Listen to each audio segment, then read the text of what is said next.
Could you imagine if I just filmed from this far away? I mean, I guess it wouldn't be terrible, but I feel like I am very far.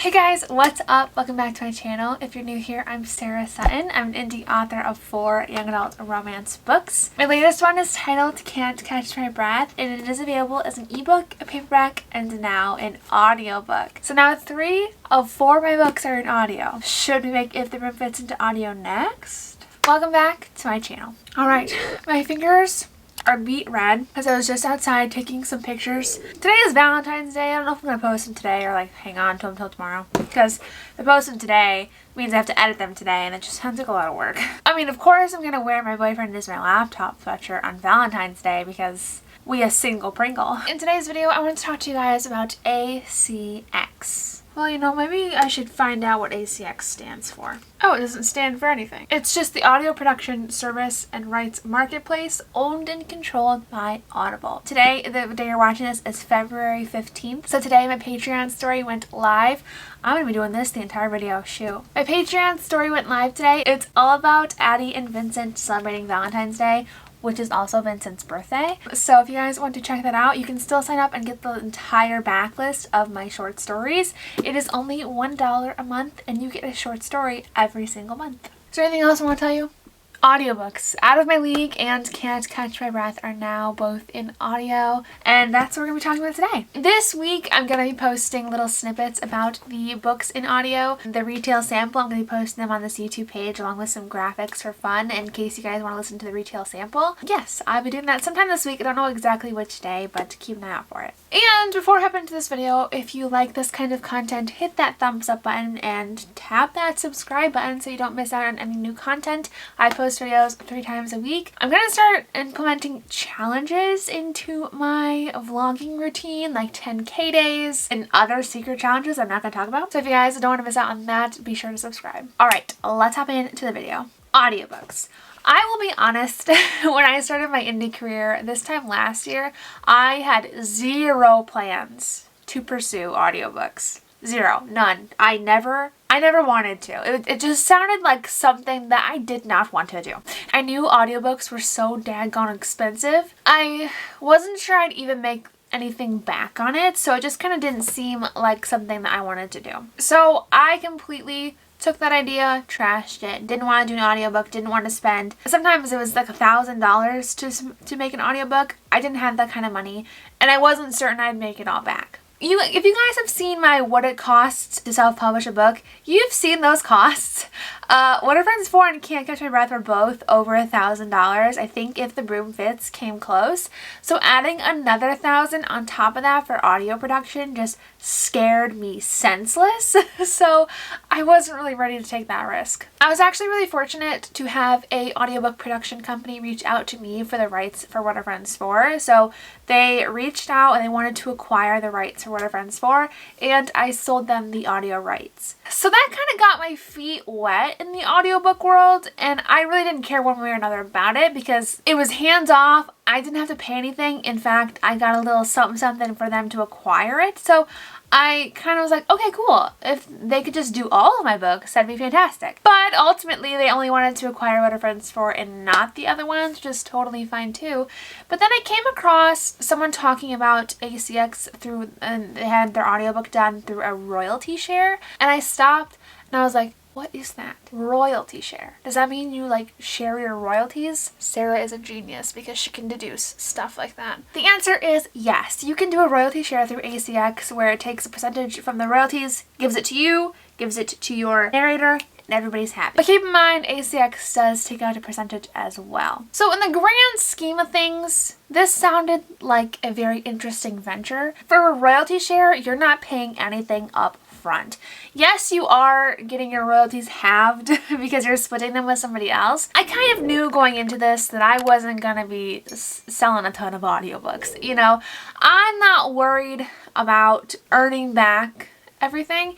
And in fact, when I did the math, I would have had to have sold tons of copies to even make back if I had spent $850 to produce an audiobook. So it just made more sense to do a royalty share, so I started looking at my options that way. To be completely honest, the ACX dashboard is really easy to navigate, at least it was for me. The way you start is you upload the specs about your manuscript and all that stuff, how many words it is, what kind of voice you want your narrator to have. I'll put a screenshot here about all the options of how you can have your narrator sound, and you can set the price that you're willing to do. You can do PFH, which is per finished hour, or you could do royalty share or royalty share plus. So the royalty share plus option is where you split your royalties, but you also pay the narrator a little bit something upfront to cover costs of production and editing. I posted Can't Catch My Breath first. I knew for sure I wanted to publish this one since this book was coming out recently and I was excited to see how this would do because it is such a recent book. So I put out the information for Can't Catch My Breath first and waited for the auditions to roll in. And they did, you guys. I had a ton of auditions. Let me look up right now how many I had. I had more on Out of My League, but I did have 29 auditions for Can't Catch My Breath to skim through. Now, let's talk about those auditions because out of the 29, I only really liked 3 of them. A lot of times the auditions that I found were not really good quality. You could hear the crackly sound of static in the microphone, and it just wasn't. It wasn't what I was looking for. The voices were too soft, the voices were too old. Some people didn't really follow the guidelines that I had set, where I wanted somebody who sounded like a teenager, someone who was upbeat, and like I said, the audio many times was just not it. But I did find 3 that I really liked and I really enjoyed. When it comes to picking your narrator, for me, I found that I didn't want to settle on anything. I wanted it to be as close of a match as I could. I was very picky. I left the auditions open for quite some time because I really wanted to get a feel for the narrator. ACX also gives you the option to talk back and forth before you actually book them, so you can kind of get an idea of what they're looking for payment-wise and stuff like that. So Can't Catch My Breath had 29 auditions, and I picked my narrator pretty quick, and then when I uploaded Out of My League, I ended up getting 95 auditions. My narrator, her name is Liz Crane. She actually auditioned for Out of My League first, and then I asked her to audition for Can't Catch My Breath, and I absolutely loved the audition. I felt like she nailed both Addie and Sophia perfectly, and I asked her to narrate both of the books. We started on Can't Catch My Breath first. She started production around the end of December, and then she finished on January 1st. So we were able to send it off for approval then. Hi, Mom. Can you come shut my door? Thank you. ACX has a checker where it has to run the audiobook through the approval system to make sure it's good and of quality. And we actually ran into a snag. There was a clip at the end of the clip. There was like a clicking sound, I think is what the checker said. So Liz had to go back through and make that change. But after that, once we sent it off, it was approved and it was headed to retail. All in all, we submitted the manuscript on January 1st and it finally got accepted on January 23rd and it hit stores February 10th. Now, Out of My League was a lot quicker, and Liz even said that it's the quickest she's ever seen an audiobook go through the system. She submitted the 15-minute sample on January 11th. So I forgot to mention about a 15-minute sample. So the 15-minute sample is where the narrator gives you, obviously, the 15-minute sample. For me, Liz always gave the first chapter for me to review, and you have to review it before the narrator can move forward with the project. It gives you a feel about how they sound and how they're working with the project, and from there, I accepted.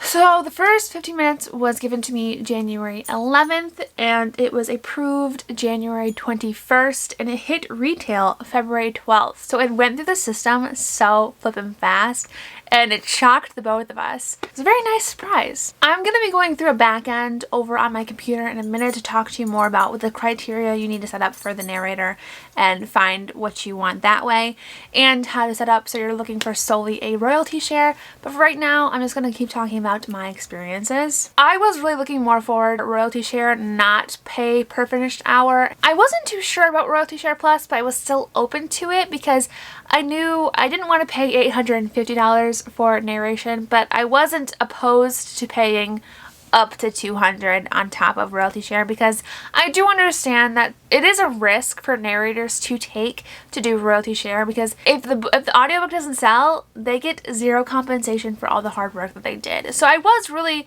open to negotiating the prices for a royalty share plus. And that's what Liz asked for. And to be honest, it really worked for me because what she asked for is a $20 per finished hour. So it was $20 for every hour that it took to work on the project. So it was 8 hours. So it totaled out to be around $160, and as well as royalty share, which honestly was what I was comfortable with spending. But there are narrators out there who are looking just for sole royalty share, so definitely keep an eye out. So let's talk about why I ended up changing my mind about audiobooks. I knew that audiobooks were a growing kind of source for readers to consume their books. And when I got my report back about What Are Friends For, how well that did, I was like, oh, okay, so people really do enjoy audiobooks. So I was very interested in kind of like testing the waters, and then when I realized it wasn't that expensive as I initially thought it would be, at least it didn't have to be that expensive, I was kind of way more interested into trying it out and seeing how it went for me. Another question that you guys asked me is, can you listen as it goes, and if I listened to the audiobook? The narrator can upload in chapter increments and the author can see it that way. And as Liz uploaded each chapter, I listened to it through, so that cut down the wait time at the end. If I were to have waited until Liz was fully finished to listen to the audiobook, it would have taken us that much longer, and it would have taken that much longer to head to retail. So I decided to listen as she uploaded it, and it worked out very well. And yes, I did listen to it. You can hire people to listen to it, or you can have other people listen to it for you. But I figured it was just as easy for me to listen to it and read along with the book as I listened, and it worked well. It was a little awkward listening to my own words like repeated back to me, but I enjoyed the process. Liz was really great too, because when I told her about Can't Catch My Breath and how it comes out on January 26th, it was the end of December, and she's like, well, I can start Monday and finish by January 1st, which was like, I think a week, maybe a week and a half. That way she can get it out to retail as soon as possible. And I absolutely loved that. I loved working with Liz. Liz was amazing. Her voice was awesome. She was really great to work with on a business level. I feel like it's really important to find a narrator whose voice you enjoy, but who also kind of like vibes with you. Kind of feels a little bit more easygoing. That might be a good sign that you have the right narrator. But like I said, be careful to listen for audio sounds in the background when they give you their sample, because they'll give you a sample of the sample that you have chosen. And if it sounds off in any way, I would say pass, wait for the right one. You can also invite other narrators to join the project. So there's a search page where you can go and search narrators that fit your criteria and invite them to audition for the project. Some might not accept, some might not even be current in the system, so maybe they had signed up but logged out a while ago. But it is a good option if you're not really getting the auditions that you were looking for. If you do the royalty share option, that means you are distributing exclusively through ACX, which means Audible, Amazon, and iTunes. There is no option to go non-exclusive with libraries or anything like that. That was the price I decided to pay because I didn't want to spend so much money up front. I would prefer to just keep it in these three categories and just see how it goes from there. Because quite honestly, it is daunting to spend so much money up front. And even if I don't know how people are going to appreciate it, will they even want to read an audiobook? So even though I'm missing out on getting my audiobook into libraries and other audiobook systems, listening platforms, I feel a little bit more confident in the way it's set now because I know I'm not losing a ton of money up front. And my battery is dying, so we will be back in a hot minute when it charges. Oh,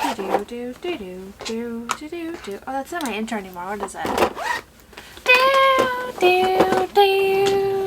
Oh, choker on my hair. Nothing as crazy as it's not, well, just go keep going. So I completely forgot to film an outro for this since my battery did end up dying. Thank you to everybody who watched this video. I hope you enjoyed it and I hope it shed a little bit of insight when it comes to producing an audiobook.